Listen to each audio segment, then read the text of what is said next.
प्यारे बच्चों, सुप्रभात। आओ हिंदी व्याकरण और हिंदी भाषा सीखें कार्यक्रम में आप सबका हार्दिक स्वागत है।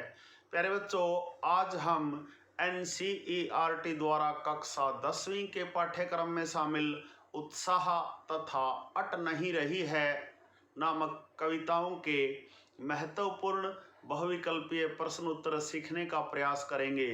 प्यारे बच्चों, उत्साह तथा अट नहीं रही है हिंदी के सुप्रसिद्ध रचनाकार श्री सूर्यकांत त्रिपाठी निराला जी द्वारा रचित हैं। आइए उत्साह तथा अट नहीं रही है कविताओं के महत्वपूर्ण बहुविकल्पीय प्रश्न उत्तर सीखना प्रारंभ करते हैं। प्यारे बच्चों, पहला प्रश्न देखिए।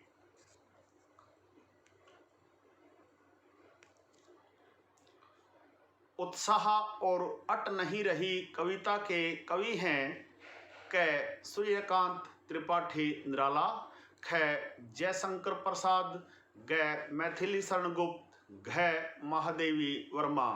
प्यारे बच्चों, उत्साह और अट नहीं रही कविता के कवि हैं क सूर्यकांत त्रिपाठी निराला।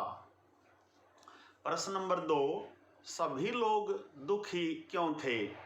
क बाढ़ से, ख गर्मी से, ग सर्दी से, घ जल भराव से। प्यारे बच्चों, सभी लोग ख गर्मी से दुखी थे। प्रश्न नंबर 3, बादल कहाँ से आते हैं? क समुद्र से, ख नदियों से, ग अज्ञात दिशा से, घ आकाश से। प्यारे बच्चों, बादल ग अज्ञात दिशा से आते हैं। प्रश्न नंबर 4, उत्साह किस प्रकार का गीत है? क शोक गीत, ख भक्ति गीत, ग विरह गीत, घ आह्वान गीत। प्यारे बच्चों, उत्साह घ आह्वान गीत है। प्रश्न नंबर 5, उत्साह कविता की भाषा है?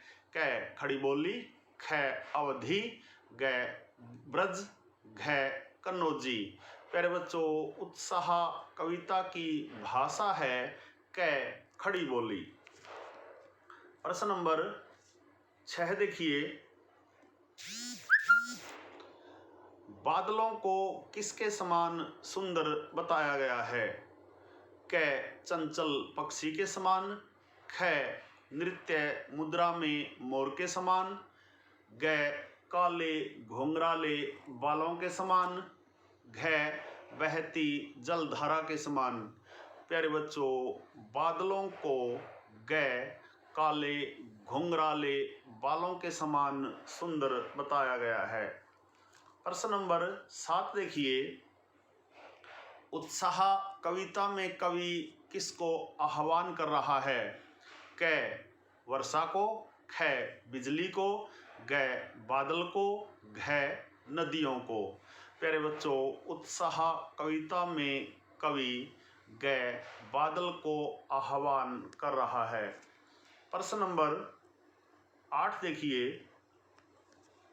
बादलों को किसकी कल्पना के समान पाले हुए माना गया है? क प्रेयसी की कल्पना के समान, ख विद्युत की कल्पना के समान, ग इंद्रधनुष की कल्पना के समान, घ बाल कल्पना के समान। प्यारे बच्चों, बादलों को घ बाल कल्पना के समान पाले हुए माना गया है। प्रश्न नंबर 9 देखिए। बादलों के हृदय में किसकी सुंदरता छिपी हुई है? क जल की, ख नदी की, ग सागर की, घ विद्युत की। प्यारे बच्चों, बादलों के हृदय में घ विद्युत की सुंदरता छिपी हुई है। प्रश्न नंबर 10, कवि ने बादलों को कैसा कहा है? क यहाँ क के स्थान पर ख प्रिंट हो गया है, कृपया इसको क समझें। क सुंदर, ख नवजीवन वाले, ग अकल्पनीय, घ लुभावने। प्यारे बच्चों, कवि ने बादलों को ख नवजीवन वाले कहा है। प्रश्न नंबर 11 देखिए, नूतन कविता फिर से भर दो। कवि नूतन कविता किस में भरने की बात कर रहा है? क बादलों में, ख स्वयं अपने जीवन में, ग क और ख दोनों में, घ इनमें से कोई नहीं। प्यारे बच्चों, कवि नूतन कविता ग क और ख दोनों में भरने की बात कर रहा है, अर्थात कवि नूतन कविता बादलों और स्वयं अपने जीवन में भरने की बात कर रहा है। प्रश्न नंबर 12 है, अट नहीं रही है कविता में किस ऋतु का वर्णन है? क शरद ऋतु, ख हेमंत ऋतु, ग वसंत ऋतु, घ वर्षा ऋतु। प्यारे बच्चों, अट नहीं रही है कविता में ग वसंत ऋतु का वर्णन है। प्रश्न नंबर 13 देखिए, अट नहीं रही है कविता में कवि किसे संदेश देना चाहता है? क बादलों को, ख अपने प्रियतम को, ग आकाश को, घ फूलों को। प्यारे बच्चों, अट नहीं रही है कविता में कवि ख अपने प्रियतम को संदेश देना चाहता है। प्रश्न नंबर 14 है, उड़ने को नभ में तुम पर कर देते हो, इस पंक्ति में कौन सा अलंकार है? क श्लेष अलंकार, ख यमक अलंकार, ग रूपक अलंकार, घ उपमा अलंकार। प्यारे बच्चों, उड़ने को नभ में तुम पर कर देते हो, यहाँ पर शब्द के दो अर्थ हैं। पहले पर का अर्थ है पंख और दूसरे पर का अर्थ है प्रदान करना, इसलिए यहाँ ख यमक अलंकार है। प्यारे बच्चों, यमक को लेकर भी संगम टीवी हिंदी व्याकरण पर अनेक वीडियो बनाए गए हैं। आप हिंदी व्याकरण और हिंदी भाषा नामक प्लेलिस्ट में जाकर अलंकारों को अच्छी प्रकार से समझ सकते हैं। प्रश्न नंबर 15, कवि का प्रिय घर को किस प्रकार सुगंध से भर देता है? क धूप बत्ती लगाकर, ख फूल खिलाकर, ग अपनी सांस से, घ अपने विचारों से। प्यारे बच्चों, कवि का प्रिय घर को अपनी सांस रूपी सुगंध से भर देता है, अर्थात कवि का प्रिय घर को ग अपनी सांस रूपी सुगंध से भर देता है। प्रश्न नंबर 16 देखिए, चारों ओर किसका सौंदर्य व्याप्त है? क पहाड़ों का, ख बहारों का, ग प्रकृति का, घ इनमें से किसी का नहीं। प्यारे बच्चों, चारों ओर ग प्रकृति का सौंदर्य व्याप्त है। प्रश्न नंबर 17 है, कवि किसकी ओर से अपनी आंख नहीं हटा पा रहा है? क अपने प्रियतम, ख प्रकृति के सौंदर्य, ग बादलों की ओर, घ प्रातःकालीन सूर्य की ओर। प्यारे बच्चों, कवि क अपने प्रियतम की ओर से अपनी आंख नहीं हटा पा रहा है। प्रश्न नंबर 18 है, वन के वैभव में क्या कूट कूट कर भरा हुआ है? क शोभा और सौंदर्य, ख पेड़ पौधे, ग पहाड़, घ नदियाँ। प्यारे बच्चों, वन के वैभव में क शोभा और सौंदर्य कूट कूट कर भरा हुआ है। प्रश्न नंबर 19 देखिए, अट नहीं रही है कविता में कौन सा गुण है? क माधुर्य, ख प्रासाद, ग ओज, घ सगुण। प्यारे बच्चों, अट नहीं रही है कविता में ख प्रसाद गुण है। प्रश्न नंबर 20, सूर्यकांत त्रिपाठी निराला जी किस वाद से जुड़े कवि हैं?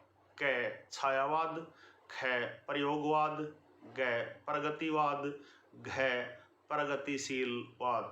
प्यारे बच्चों, सूर्यकांत त्रिपाठी निराला जी के छायावाद से जुड़े कवि हैं। प्रश्न नंबर 21, सूर्यकांत त्रिपाठी निराला जी का जन्म कब हुआ? क सन 1885 ईस्वी में, ख सन 1887 ईस्वी में, ग सन 1897 ईस्वी में, घ सन 1903 ईस्वी में। प्यारे बच्चों, सूर्यकांत त्रिपाठी निराला जी का जन्म ग सन 1897 ईस्वी में हुआ। प्रश्न नंबर 22 देखिए, निराला जी ने किस पत्रिका का संपादन किया? क समन्वय का, ख मतवाला का, ग समन्वय तथा मतवाला दोनों का, घ इनमें से कोई नहीं। प्यारे बच्चों, निराला जी ने ग समन्वय तथा मतवाला दोनों पत्रिकाओं का संपादन किया। प्रश्न नंबर 23 देखिए, निम्न में से कौन सी रचना निराला जी की नहीं है? निम्न में से कौन सी रचना निराला जी की नहीं है?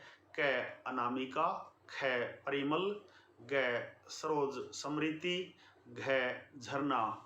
प्यारे बच्चों, निम्न में से घ झरना नामक रचना निराला जी की नहीं है। प्रश्न नंबर 14, निराला जी की अधिकतर रचना मिलती हैं रोला छंद में, ख मुक्तक छंद में, ग सोरठा छंद में, घ दोहा छंद में।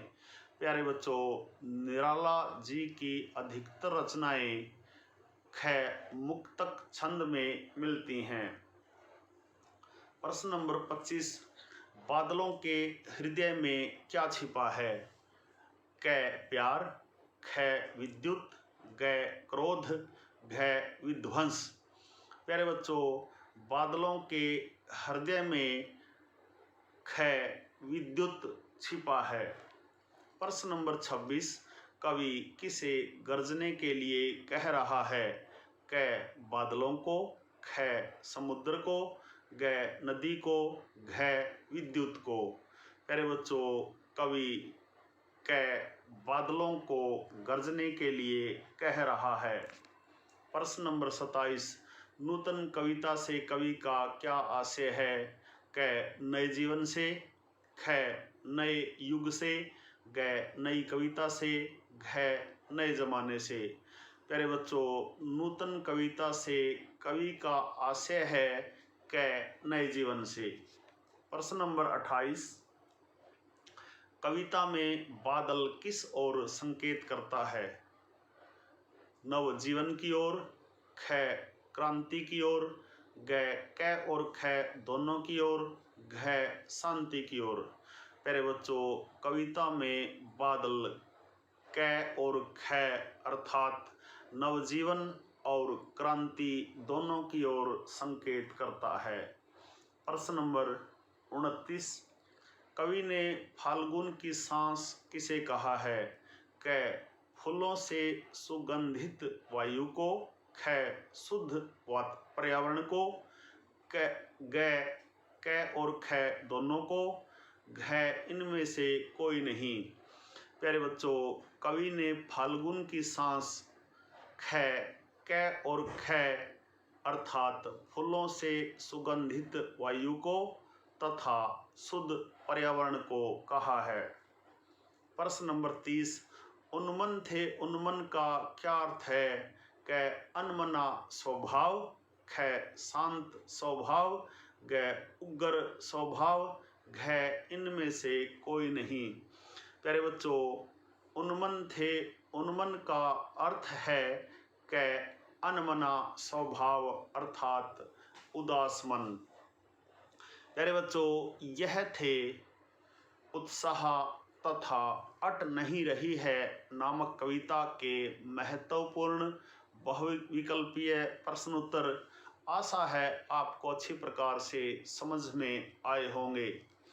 प्यारे बच्चों, यदि उत्साह तथा अट नहीं रही है नामक कविता पर आधारित आज का यह वीडियो आपको पसंद आए तो इस वीडियो को लाइक, कमेंट और ज़्यादा से ज़्यादा शेयर ज़रूर करें। प्यारे बच्चों, यदि आप वास्तव में गंभीरता के साथ हिंदी व्याकरण और हिंदी भाषा को सीखना चाहते हैं तो आपके अपने YouTube चैनल संगम टीवी हिंदी व्याकरण को सब्सक्राइब ज़रूर करें और वीडियो पर दिए बेल आइकन को ज़रूर दबाएं ताकि संगम टीवी हिंदी व्याकरण पर पढ़ाए जाने वाले पाठों का सबसे सरल और सटीक विश्लेषण YouTube पर अपलोड होते ही उसका नोटिफिकेशन सबसे पहले आपके पास पहुँचे। प्यारे बच्चों, खुश रहें, मस्त रहें, योगा करें, स्वस्थ रहें, आपका दिन मंगलमय हो।